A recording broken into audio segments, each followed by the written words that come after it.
নমস্কার বন্ধুরা, চলে এসেছি নতুন আরও একটি ভ্লগ নিয়ে। আর আগের ভ্লগে তোমাদের আমি বলেছিলাম যে আমাদের বাড়িতে দুপুরবেলা একটা অনুষ্ঠান রয়েছে, আর সেই অনুষ্ঠানটা কি সেটা জানতে পুরো ভিডিও অবশ্যই দেখতে হবে। এই যে এখন আমি রান্না করছি, আর এখন মাছ ভাজাটা বসিয়েছি, ওটা কমপ্লিট করে তারপরে চিকেনটা করব। তো আমার মাছ ভাজা একেবারে কমপ্লিট, আর এবার আমি মাছের কালিয়াটা করে নেব। তো বন্ধুরা, আমার মাছের কালিয়াটা দেখো একদম রেডি হয়ে গেছে। আর এবারে আমি চিকেনটা খুব তাড়াতাড়ি করে ফেলবো, কারণ 2টা-2:30টার মধ্যে ওরা চলে আসবে, আর তাই তাড়াতাড়ি যতটা সম্ভব তাড়াতাড়ি করার চেষ্টা করব। মাংসের আলুটা ভেজে নিলাম, আর এদিকে চিকেনটাও আমি খুব ভালোভাবে ধুয়ে রেখেছি, আর তার মাঝখানে ঘুগনি আর মুড়ি দিয়ে ব্রেকফাস্টটা সেরে ফেললাম।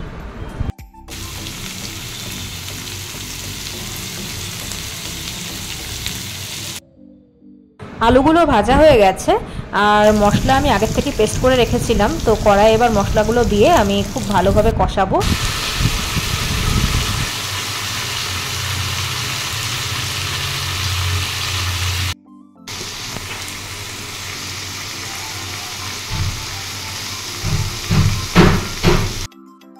তো আমার চিকেনটা একদম রেডি।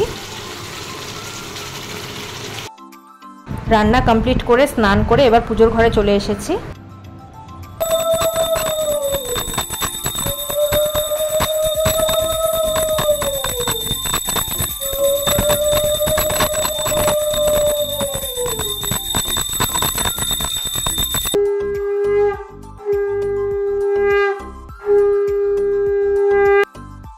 আর এই দেখো দিদি আলপনা দিয়েছে। তো চলে এসেছে আমাদের বাড়ির আজকের অতিথিরা। আর ওই যে মেয়েটাকে দেখছো, ওর নাম প্রিয়াঙ্কা। ওর আজকে আইবুড়ো ভাত দিচ্ছি আমরা। ওর সামনের মাসের 5 তারিখে বিয়ে, তা আমাদের বাড়ির তরফ থেকে ওর আইবুড়ো ভাত দেওয়া হলো আজকে। এই অনুষ্ঠানের কথাই তোমাদেরকে বলেছিলাম। আর উনি হলেন প্রিয়াঙ্কার মা। তো এখন আশীর্বাদ পর্ব চলছে।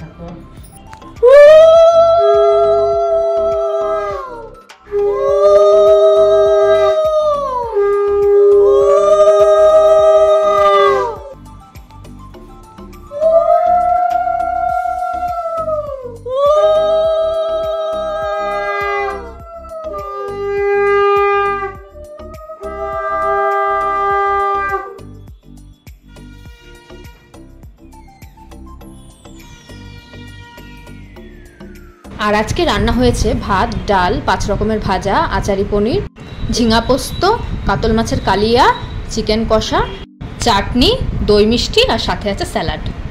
আর এই শাড়িটা আমরা প্রিয়াঙ্কাকে দিয়েছি। তো এখন শুরু হলো খাইদাই পর্ব। প্রিয়াঙ্কা যেহেতু আজকের মূল অতিথি আমাদের, তো ওকে আগে খেতে দেওয়া হয়েছে। ওর খাওয়া হয়ে গেলে তারপরে আমরা সবাই মিলে একসাথে বসে খাবো। আজকের ব্লগটা আমি এখানেই শেষ করছি। আর ভিডিওটি যদি তোমাদের ভালো লেগে থাকে তাহলে অবশ্যই লাইক, কমেন্ট, শেয়ার করো, আর আমার চ্যানেলটি অবশ্যই সাবস্ক্রাইব করো। তো চলো, টাটা।